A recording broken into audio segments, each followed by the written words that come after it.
आज मैं जो सुनाने जा रहा हूँ बड़े ध्यान से सुनिएगा। आंखें बंद करके सुनिएगा। जिसका चरणामृत पाने के लिए मंदिरों में भीड़ लगी रहती है, लोग पागल हुए रहते हैं, वह अपने मित्र सुदामा के चरण दबाते हैं, जो द्वारकाधीश होते हुए भी, राजा होते हुए भी, अनंत ब्रह्मांड के मालिक होते हुए भी सब कुछ छोड़कर युद्ध भूमि में अर्जुन का रथ चलाते हैं। वो है श्री कृष्ण। आज का ये प्रसंग सुनिएगा, उसके बाद जानिएगा कि हम सबको किसकी तलाश है और ये तलाश कहाँ जाकर खत्म होगी। हरे कृष्णा दोस्तों, मेरा नाम है पीयूष शर्मा। आज की कहानी है भक्त जनाबाई की। जनाबाई के बारे में तो हम सब जानते हैं। श्री कृष्ण के अनन्य भक्त। ऐसी भक्त आज तक हुई ही नहीं। ऐसे भक्त बहुत कम होते हैं जिसे ठाकुर जी इतना प्रेम करते हो। संत नामदेव जी के यहाँ जनाबाई नौकरी करती थी। उनके यहाँ झाड़ू पोछा करती थी, बर्तन भांडे धोती थी, घर का सारा काम करती थी। संत नामदेव के यहाँ सत्संग चलता रहता था। उसी सत्संग को सुनती रहती थी और काम करती रहती थी। सत्संग को सुनते सुनते, बिठल बिठल करते करते सारा काम करती रहती थी। सारे दिन मुंह में बस एक ही नाम चलता था, बिठल बिठल बिठल बिठल बिठल। भगवान बिठल का नाम, श्री कृष्ण का नाम रोम रोम में चलता रहता था। सारा दिन चला जाता था काम करते करते, बस बिठल बोलते बोलते, और बस यही भक्ति करती थी वो। एक दिन एकादशी का दिन था। रात्रि भर कीर्तन किया तो उसको उठने में देर हो गई। उठते ही वो घबरा गई कि नामदेव जी के यहाँ नहीं गई हूं अभी तक, बहुत सारा काम करना है। तो दौड़ते दौड़ते नदी पे गई कि कपड़े धोने हैं। कपड़े धोते धोते उसको याद आया कि घर का कोई जरूरी काम करना था, पहले वो जरूरी था।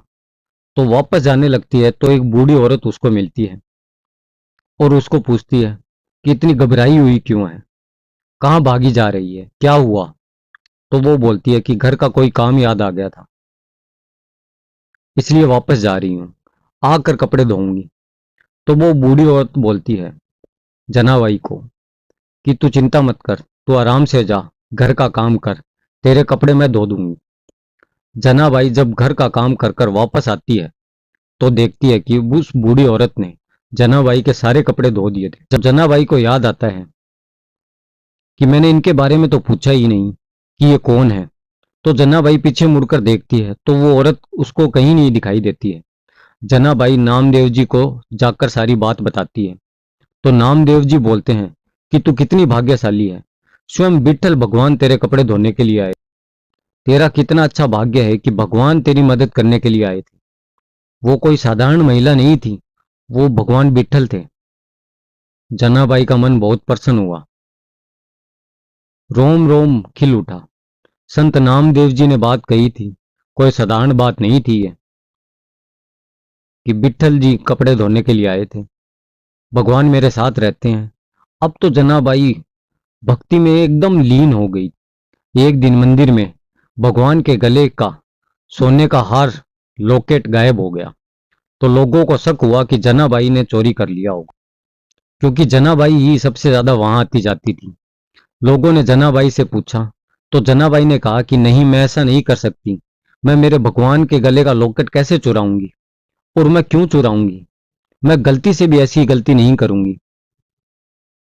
तो लोगों को विश्वास नहीं हुआ। लोगों ने सोचा कि काम वाली है, इसने ही चुराया होगा। जनाबाई ने भगवान विठल की कसम भी खा ली, फिर भी लोगों को विश्वास नहीं हुआ।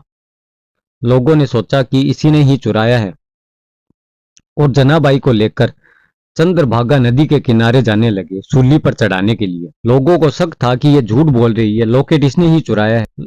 जब सूली वहां बंधी तो लोगों के देखते देखते सारी सूली पिघल गई, मिट्टी में मिल गई। सारे लोग नतमस्तक हो गए। जनाबाई कोई साधारण नहीं थी, वह ठाकुर जी के अनन्य भक्त थी। ये बात कबीरदास जी को पता चली तो कबीरदास जी ने सोचा कि इतना सुना है जनाबाई के बारे में, तो क्यों ना जनाबाई से मिलके आया जाए। तो कबीरदास जी महाराष्ट्र गए, जनाबाई के गांव गए जनाबाई से मिलने के लिए।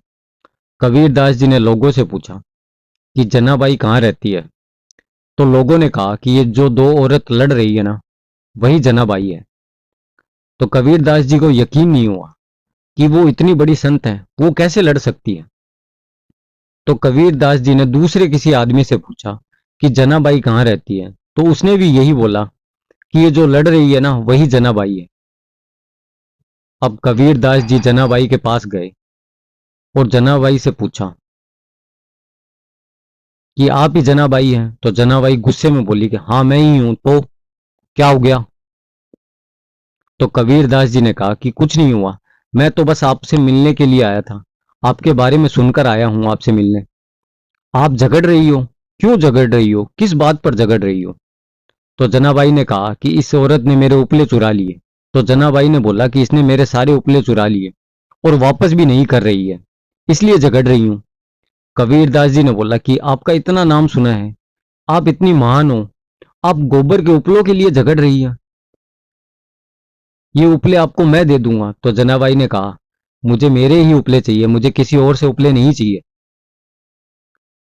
तो कबीरदास जी ने दूसरी औरत को बोला कि आप इनको इनके उपले दे दीजिए। वो औरत भी कहाँ मानने वाली थी। उस औरत ने कहा इतने सारे उपले पड़े हैं यहाँ, ले लेगी इसके जो उपले हैं।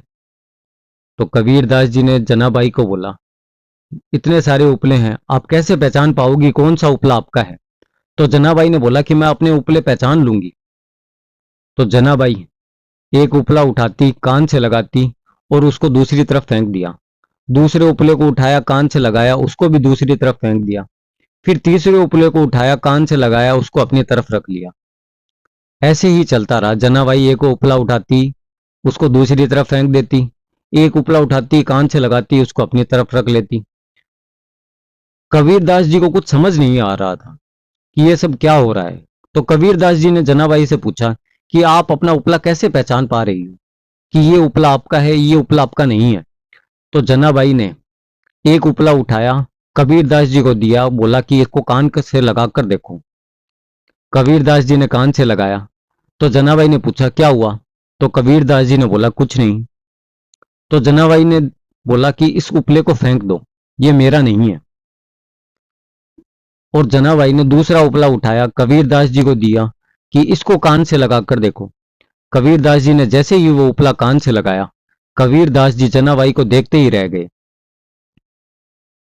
क्योंकि उस उपले से आवाज आ रही थी बिट्ठल बिट्ठल बिट्ठल बिट्ठल। ऐसी भक्त थी जनाबाई। कबीरदास जी ये सब देखकर आश्चर्यचकित हो गए। जब आप ईश्वर को मानने लग जाते हो तो आपकी हर वस्तु में, हर चीज में ईश्वर सम्माहित हो जाते हैं। आज की कहानी में इतना ही। कहानी अगर आपको पसंद आए तो लाइक, कमेंट और सब्सक्राइब जरूर करिएगा। धन्यवाद।